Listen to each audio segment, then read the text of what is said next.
बिरसा मुंडा का संपूर्ण जीवन परिचय। प्रारंभिक जीवन, जन्म और परिवार। बिरसा मुंडा का जन्म 15 नवंबर 1875 को झारखंड राज्य के उलीहातू गांव में हुआ था। उनका जन्म एक आदिवासी परिवार में हुआ था जो मुंडा जनजाति से संबंध रखते थे। उनके पिता का नाम सुगना मुंडा और माता का नाम कर्मी हातू था। बिरसा का परिवार खेतीबाड़ी करके अपना जीवन यापन करता था।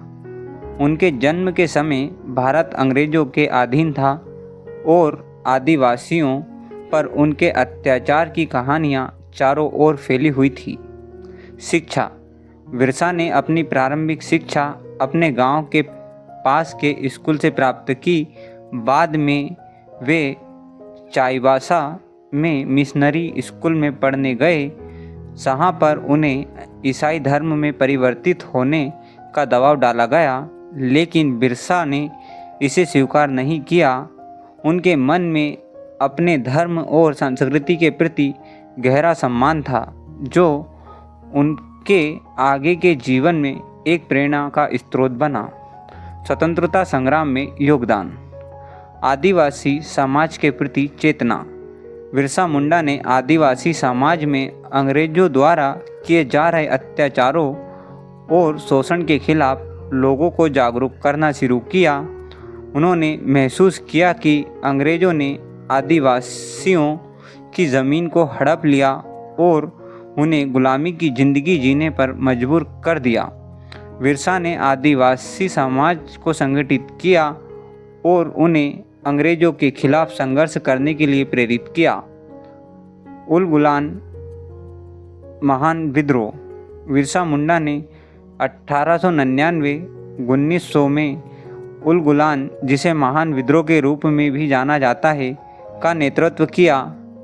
इस विद्रोह का मुख्य उद्देश्य आदिवासियों की ज़मीनों को वापस लेना और उनके प्रारंभिक अधिकारों को पुनः स्थापित करना था। बिरसा मुंडा ने अपने अनुयायियों के साथ मिलकर अंग्रेजों के खिलाफ छापामार युद्ध की शुरुआत की। यह विद्रोह अंग्रेजों के लिए एक बड़ी चुनौती बन गया और उन्होंने इसे दबाने के लिए हर संभव प्रयास किया। धार्मिक और सामाजिक विचारधारा। धार्मिक आंदोलन। बिरसा मुंडा ने एक नए धार्मिक आंदोलन की शुरुआत की, जिसमें उन्होंने आदिवासियों को उनके प्रारंभिक धर्म और संस्कृति की ओर लौटने की प्रेरणा दी। उन्होंने आदिवासियों को हिंदू धर्म के प्रभाव से मुक्त होने और अपने मूल धार्मिक विश्वासों में विश्वास रखने के लिए प्रेरित किया। बिरसा ने यह भी प्रचार किया कि भगवान ने उन्हें आदिवासी समाज को शोषण से मुक्त कराने के लिए भेजा है। सामाजिक सुधार। बिरसा मुंडा ने आदिवासी समाज में सामाजिक सुधारों की भी शुरुआत की। उन्होंने आदिवासी महिलाओं के अधिकारों की वकालत की और बाल विवाह, अंधविश्वास और अन्य सामाजिक कुरीतियों के खिलाफ जागरूकता फैलाई। उनके सुधारों ने आदिवासी समाज को नई दिशा दी और उन्हें एकता और स्वाभिमान के साथ जीने की प्रेरणा दी। मृत्यु और विरासत। मृत्यु। 9 जून 1900 को बिरसा मुंडा को अंग्रेजों द्वारा गिरफ्तार कर लिया और उन्हें रांची जेल में बंद कर दिया। वहां उन्हें जहर देकर मार दिया गया। उनकी मृत्यु को लेकर कई प्रकार की अफवाहें भी फैली, लेकिन उनकी मौत के बाद भी उनकी वीरता और बलिदान की कहानियाँ आदिवासी समाज में जीवित रहीं। विरासत। बिरसा मुंडा का योगदान भारतीय स्वतंत्रता संग्राम में अमूल्य है।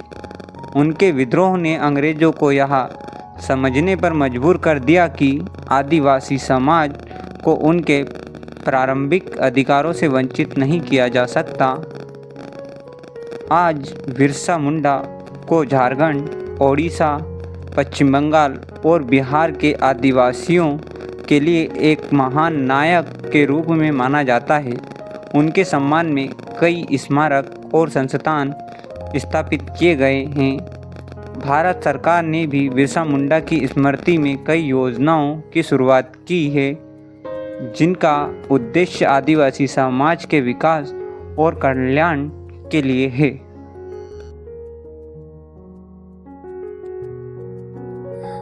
दोस्तों, एक वीडियो बनाने में बहुत समय और मेहनत लगती है। प्लीज़ वीडियो को लाइक अवश्य करें और चैनल को सब्सक्राइब करें। धन्यवाद।